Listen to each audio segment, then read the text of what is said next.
Olá, tudo bem com você? Vamos começando aqui mais uma live, você sabe, toda quarta, 12h30, tem inédito aqui no Insta. E a gente sempre está falando sobre carreira. Estou muito feliz, porque sábado eu recebi o meu novo livro. Ah, que chique, hein?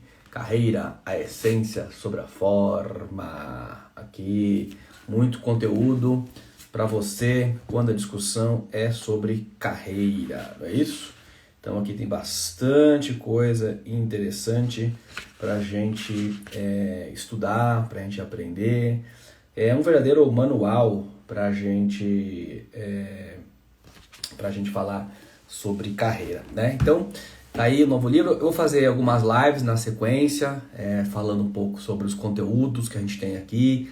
Quem já está comprando e está lendo, quiser participar da live, a gente já vai respondendo questões também, das que eu coloco aqui do livro. Então, estou bem feliz aí com este novo filhote que chegou ao mercado. Carreira, a essência sobre a forma. O meu quarto livro autoral, agora com a temática de carreira. Muito bem. Na live de hoje, o que eu quero tratar aqui, né? Nós estamos aí no período encerrando o mês de março. O mês de março é um mês que a gente discute muito as questões sobre Dia da Mulher, não é isso? Dia 8 de março, Dia Internacional da Mulher, que é um dia que surge também por conta da questão da reivindicação das mulheres para os seus direitos, não é isso? De igualdade com os homens, enfim. E pensando sobre esta temática, sobre esta pauta, eu tenho um artigo científico escrito sobre isso, eu pesquisei isso bastante, né, sobre a diferença entre homens e mulheres na liderança. E essa semana, eu vou até repetir esse post aqui nos stories, na sequência, mas eu recebi um post que dizia o seguinte, né, sobre como é que a mesma característica que é percebida, a mesma palavra, né, que a gente usa para definir, por exemplo, para o homem, ele tem significados muitas vezes diferentes para a mulher.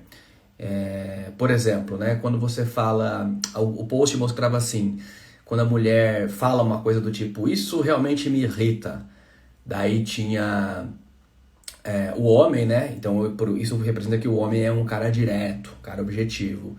Para a mulher, isso tem uma conotação de histérica.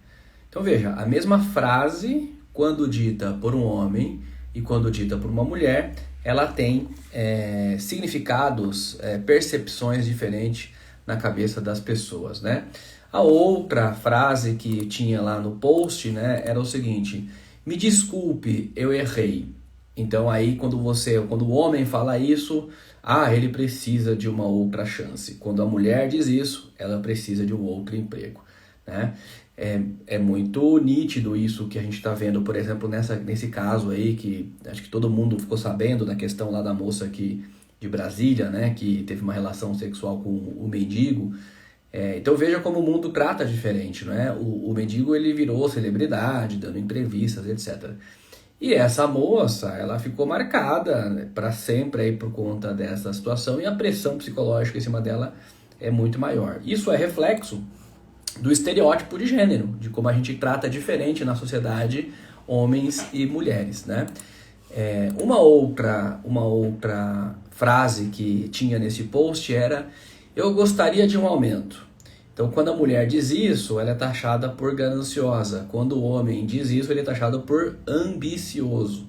Então, veja, ambicioso e gananciosa. A mesma expressão, mas ela é recebida de forma diferente quando é um homem que diz e quando é uma mulher que diz, né?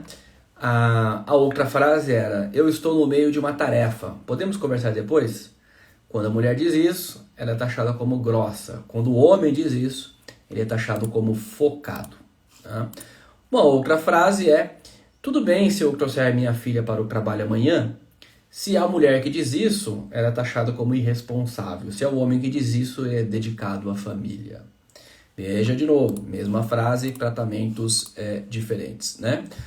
Se a mulher diz, eu preciso de mais tempo nisso, ela é taxada como lenta. Se for o homem, ele é taxado como detalhista. Veja que as características sempre são muito mais positivas na avaliação de quando é um homem que diz e mais negativas quando é mulher que diz, né? Quando o homem diz, eu acho que eu sou a melhor pessoa para liderar esse projeto, ele passa uma mensagem de confiante. Quando a mulher diz essa mesma coisa, ela passa uma mensagem de arrogante.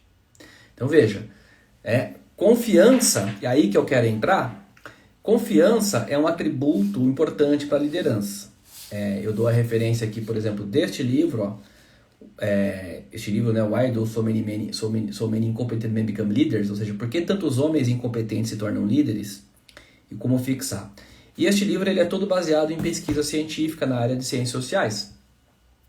E neste livro, algumas pesquisas indicam o seguinte, que confiança, carisma e narcisismo são características muito presentes no exercício da liderança. Só que veja, confiança, né, quando o homem diz eu acho que eu sou a melhor pessoa para liderar esse projeto, ele passa um sinal de confiança. Se a mulher diz isso, ela passa um sinal de arrogância. Então veja, a mesma expressão que o homem usa e que a mulher usa, ela tem significados diferentes na cabeça de quem escuta. E uma delas, inclusive, a prejudica. Por quê? Porque confiança é importante para a liderança. E homens que se dizem, eu sou a melhor pessoa para liderar esse projeto, são percebidos como confiantes. Então, veja que o caminho para as mulheres chegarem às posições de liderança nas organizações, ele é bem diferente do caminho para os homens. Porque a mesma frase dita por um homem, ele é confiante. A mesma frase dita por uma mulher, ela é arrogante. E confiança é um elemento importante para a liderança, né?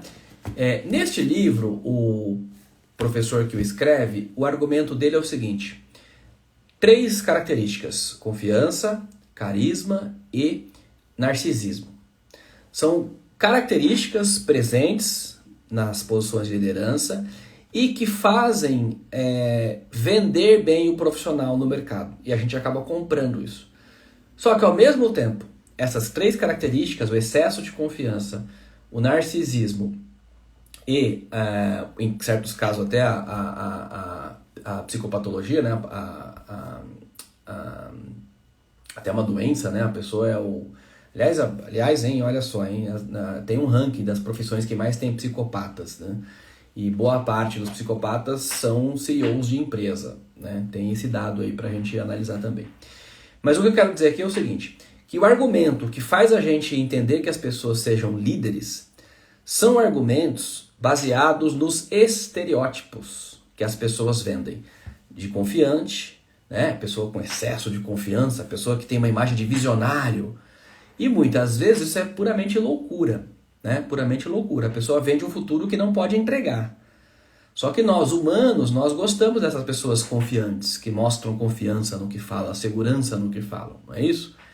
E essa questão da confiança é importante para posições de liderança. Não necessariamente a mulher consegue se mostrar confiante fazendo as mesmas coisas que o homem. Porque isso por conta do estereótipo, por conta do preconceito.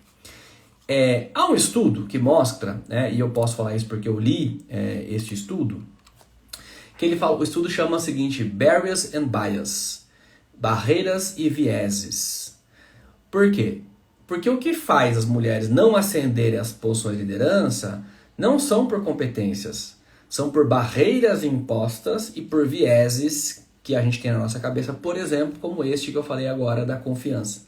Quando o homem diz uma frase, ele é confiante. Quando a mulher diz a mesma frase, ela é arrogante. Ou seja, a mesma característica que é do homem, quando a mulher a tem, ela é percebida de forma diferente. Isso não é lorota, hein, gente? Isso é baseado em estudo científico. A gente vai lá e checa isso aí. Então isso é a ideia do estereótipo.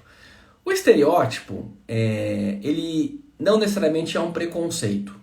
Ele pode ser um preconceito, mas não necessariamente ele é. Por quê? O estereótipo ele surge, a palavra estereótipo ela surge quando surge a imprensa, né? A escrita, no Gutenberg, lá em 1400 e alguma coisa.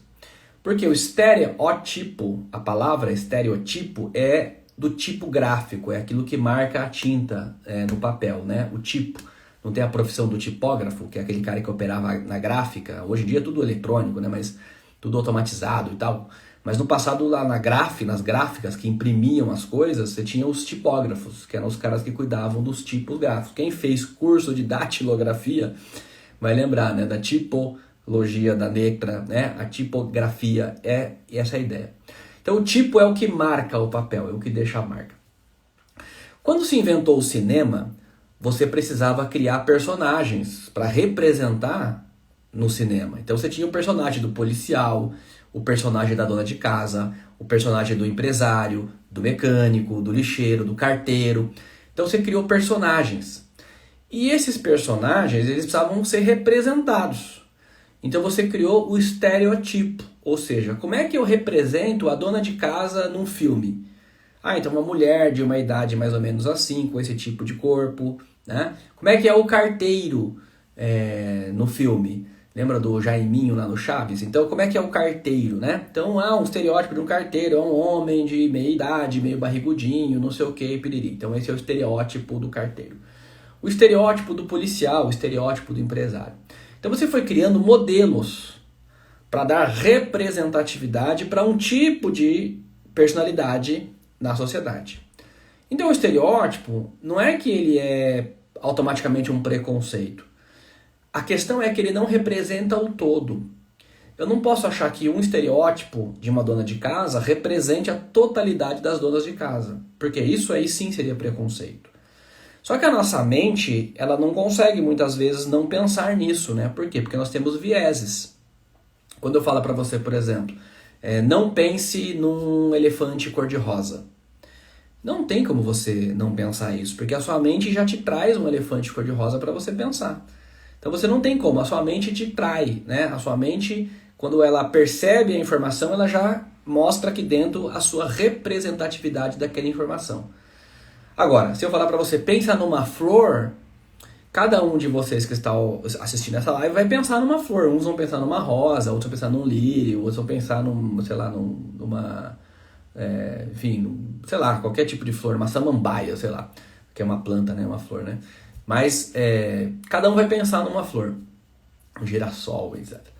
Então, por que cada um vai pensar numa flor? Porque quando eu dei a informação, a sua mente processa e ela vai achar uma figura que representa aquilo que você quer traduzir. Só que flor é uma coisa muito ampla, então a gente consegue pensar vários tipos de flor. Por proximidade, por disponibilidade, ou seja, aquilo que está mais frequente, mais fresco na nossa mente, ele traz. O elefante rosa eu já determinei, então você foi buscar exatamente a imagem do elefante rosa. Então o estereótipo ele tem essa função na nossa vida, porque ele facilita a nossa mente, né? Ele facilita a gente pensar. Quando eu penso, pensa num policial, você já pensa um cara fardado e tal, não sei o quê. Esse é o estereótipo. O problema é você achar que o estereótipo representa todos os policiais. Aí sim eu estou trazendo preconceito. E o que isso tem a ver com mulheres na liderança? Tem a ver que quando a gente pensa liderança, a nossa cabeça geralmente já traz o homem. Né? Quando você pensa assim, um profissional de sucesso, pensa assim, quem ocupa o cargo da presidência da empresa? Quem são as pessoas que ocupam cargos de presidente de empresas? A figura que nos vem à cabeça é uma figura de homem. Por quê? Porque a liderança ainda é um conceito, um atributo masculinizado. Porque desde sempre que se estudou sobre liderança, se baseou em modelos masculinos de liderança. Né? A primeira teoria sobre liderança que se discute é a teoria do grande homem. E o que diz essa teoria do grande homem? Que o homem nasce, né, com certos dotes para liderar, que é o conceito de líder nato. Que hoje isso já derrubamos, né? Não existe esse negócio de líder nato. As pessoas desenvolvem habilidades que fazem delas a possibilidade de liderar grupos. E é óbvio que algumas pessoas, por terem características pessoais que favorecem a liderança, é óbvio que é mais tranquilo essa jornada, mas não significa que a pessoa nasça líder, né? Eu digo sempre assim, é como jogar basquete. Se você tem 2 metros de altura, então a sua genética te favorece a jogar basquete. Não significa que você tem habilidade para. Mas a altura você já tem uma boa vantagem em relação às outras pessoas que são menores que você. A liderança é a mesma coisa. Uma pessoa extrovertida, uma pessoa que fale bem, ela já tem uma certa vantagem para liderar, né? Não significa que ela vá fazer ou que ela saiba fazer, mas ela tem uma vantagem natural. Por quê? Porque liderança é desenvolvimento de competências. Então, quando a gente fala de barriers and bias, ou seja, barreiras e vieses, é isso. Por exemplo, o que a gente vai chamar de teto de vidro. O que é um teto de vidro? É uma barreira que a gente não enxerga, mas que ela acontece. Então a mulher começa a ascender na carreira e ela bate num teto, né? Dali para frente ela não vai mais. Mas ela fala, eu não vejo essas barreiras. Por isso é o conceito do teto de vidro, que é um conceito que já se fala desde os anos 80. Né? Se você buscar, por exemplo, esse livro aqui, que é um livro de estudo sobre, estudo sobre liderança, esse livro só contém estudo sobre liderança em todos os tempos, ele fala que é dos anos 80 esse conceito de teto de vidro. Por quê? Porque tudo aquilo que a biologia permite, a cultura pode vedar.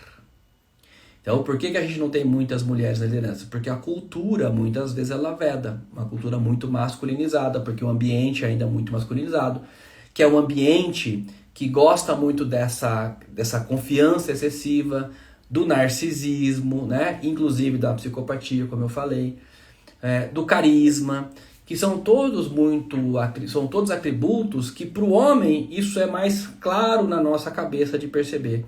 Quando a mulher tem esses mesmos atributos, ela não é percebida da mesma forma, por conta, né, dos exemplos que eu dei aqui no começo dessa live. Os exemplos que a gente enxerga, né, quando o homem diz eu sou a pessoa mais bem preparada para fazer essa função, passa uma mensagem de que o cara é confiante.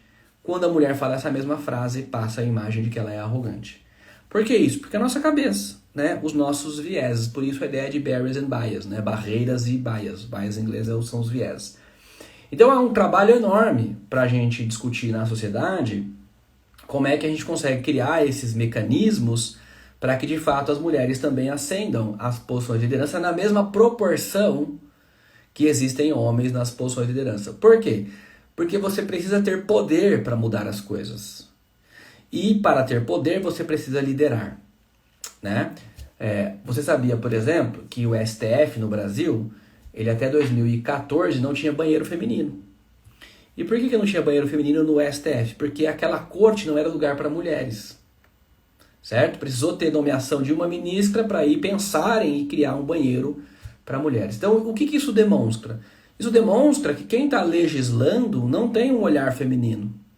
São homens legislando a vida, inclusive, das mulheres.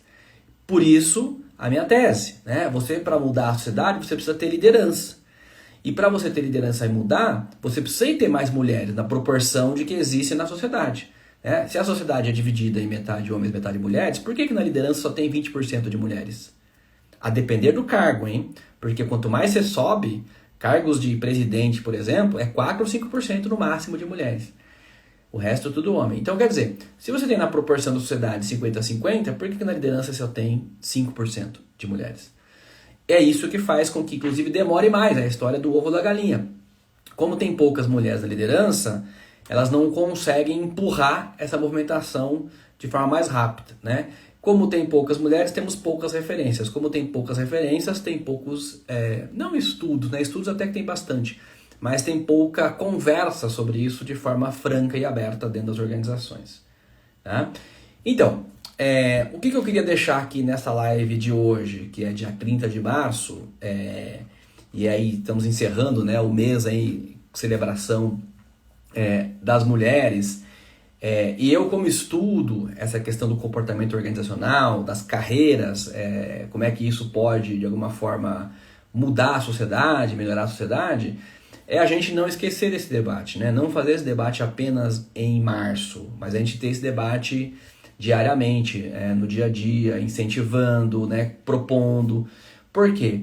Porque a sociedade ela é extremamente masculinizada, né? Esse caso aí da guerra da Ucrânia com a Rússia, por exemplo, né? Não tem uma mulher lá negociando as coisas. São dois caras lá, cada um com um ego mais elevado do que o outro, né? Muita testosterona. Então a gente precisa desse equilíbrio nas posições de liderança para que a gente consiga de fato melhorar a sociedade, né? Uma sociedade que é dominada por homens e apenas homens tomando decisões, ela fica muito bruta. E o fato dela ficar muito bruta, ela isola as pessoas, né? Ela não inclui as pessoas, ela exclui as pessoas. Então a gente precisa ter esse olhar diferente que a mulher aporta e que acho que é importante para a sociedade se melhorar, né? A gente tem que ter essa participação maior de mulheres em postos de liderança.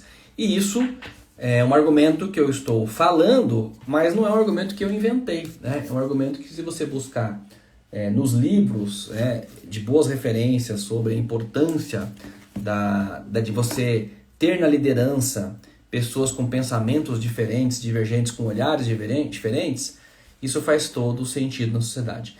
Inclusive, se você tiver um pouco mais de curiosidade sobre esse assunto, eu recomendo você assistir no canal do YouTube do Inédito Viável uma conversa do Ricardo Wagner, que ele é da Microsoft, ele é o diretor de inclusão e diversidade da Microsoft no Canadá, e ele fala de um caso que em 2011 nos Estados Unidos percebeu-se que em acidentes de carro morriam mais mulheres e crianças. E aí foram entender por quê. E os estudos mostraram que morria mais mulheres e crianças porque os airbags, né, aqueles bonecos, né, de teste de airbags, eles não tinham o estereótipo do corpo feminino e da criança, era só o estereótipo do corpo masculino. E isso fazia com que as mulheres e crianças ficassem desprotegidas nos acidentes de carro. Aí foram investigar por quê? Porque não tinha nenhuma mulher no grupo de engenheiros que criavam esses bonecos, esses testes, só tinha homem. Isso foi em 2011, olha isso, tem 11 anos atrás. Há 11 anos atrás, você tinha essa situação nos veículos do mundo afora. Esse vídeo está no meu canal do YouTube, chama uma entrevista com o Ricardo Wagner, né, falando sobre diversidade. Eu posso deixar o link aqui para quem quiser assistir. Ele conta esses casos, né, o olhar que falta de ter, né, um olhar diferente, inclusive na criação e desenvolvimento de produtos e serviços que protegem a própria vida. Protegem a própria vida. Olha que loucura isso. Por isso que é importante esta temática. Rita está dizendo que muitas mulheres acabam sendo brutas para poder ser aceitas. Verdade. E você sabe, Rita, que este livro aqui, inclusive, ele traz uma pesquisa que mostra o seguinte: quando homens e mulheres ascendem ao poder, ascendem à liderança, aumenta o nível de testosterona no organismo. Por quê? Porque, olha só, volta à história do estereótipo. Porque se entende que este lugar da liderança, essa caixinha da liderança, esse espaço por onde vivem as lideranças, por onde transitam as lideranças, ele é um espaço naturalmente masculinizado. E, portanto, para estar lá, elas precisam se masculinizar. E esse que eu acho que é o grande problema. Porque quando você faz isso, você perde a grande contribuição, que era a contribuição para mudar este ambiente da liderança. E para deixá-lo menos masculinizado, deixá-lo mais harmônico. E esse é um grande problema, né? Porque eu tenho que me travestir no sentido de me converter para poder fazer parte desse grupo. Só que quando eu faço isso, eu deixo de lado aquelas características essenciais que fariam toda a diferença para mudar esta cena, esta situação, né? Então veja, por quê? Volta o meu argumento inicial. Porque a liderança ainda é vista muito como um atributo masculino. Por isso que impede muitas vezes a mulher de ascender às posições de liderança. Então, eu tenho texto sobre isso, eu tenho artigos científicos sobre isso, eu tenho bastante referência, né, de estudos sobre isso. E estudo isso desde 2006, quando eu vi um estudo na época que falava o seguinte, que o futuro seria das mulheres. Por quê? Porque o futuro precisava de pessoas que entendessem as dicas não verbais, né? A mulher tem essa capacidade de entender sem precisar falar, compreender as dicas não verbais, a habilidade de fazer várias coisas ao mesmo tempo e o uso da intuição, que eram 3 características determinadas para o futuro dos negócios. Eu vi esse estudo, era um estudo da Harvard, eu achei isso encantador, achei isso muito interessante. Só que quando eu fui ver as estatísticas daquele momento, elas diziam que no máximo tinha 17, 18% de mulheres nas posições de liderança. Então eu falei, poxa, nós estamos desperdiçando um capital humano, né, de trazer essas competências para este nível de liderança, que é onde você provoca de fato as mudanças. Então eu comecei a me aprofundar sobre esses estudos. E fui descobrindo que exatamente isso que você colocou, Rita. Essas características femininas, elas não são muitas vezes usadas quando elas ascendem às posições de liderança. Por quê? Porque nas posições de liderança elas vão fazer o papel mais masculinizado. E por isso que não provoca muitas mudanças. É por isso que nós estamos há todo esse tempo e não mudou estatisticamente em grande coisa o número de mulheres na liderança. Ele continua ali na casa dos 20% mais ou menos. Por quê? Porque na hora H acontecem essas coisas aí. Certo? Bom, aqui você sabe, toda quarta 12h30 tem inédito aqui no Insta, sempre um papo de 20 minutinhos sobre carreira, sobre questões que impactam carreira. Hoje nós quisemos falar sobre essa questão da mulher na liderança, porque, né, encerrando aí o mês de março, o mês que se comemora o Dia Internacional da Mulher, então acho que era importante a gente falar um pouquinho sobre isso. Tem muito mais conteúdo, a gente pode aprofundar isso nas próximas lives, inclusive. Basta vocês participarem aqui e colocarem as questões que a gente vai discutir sim. E não se esqueça, hein? Tem novo livro na praça, Carreira, a Essência sobre a Forma, o meu estudo aprofundado sobre carreira. Muito obrigado pela sua participação, muito obrigado pelas suas colocações, a sua audiência. A gente volta na quarta-feira que vem. Você sabe, toda quarta, 12h30, tem inédito aqui no Insta. Sempre um papo de carreira. Beleza? Beijo, abraço, bom resto de quarta-feira para todos vocês, bom resto de semana. Nos vemos semana que vem ou em que momento aqui em alguma interação nos stories. E eu vou deixar aqui na sequência nos stories este post que eu falei, que eu usei como base para começar essa conversa de hoje. Tá bom? Beijo, abraço, nos vemos semana que vem. Tchau, tchau.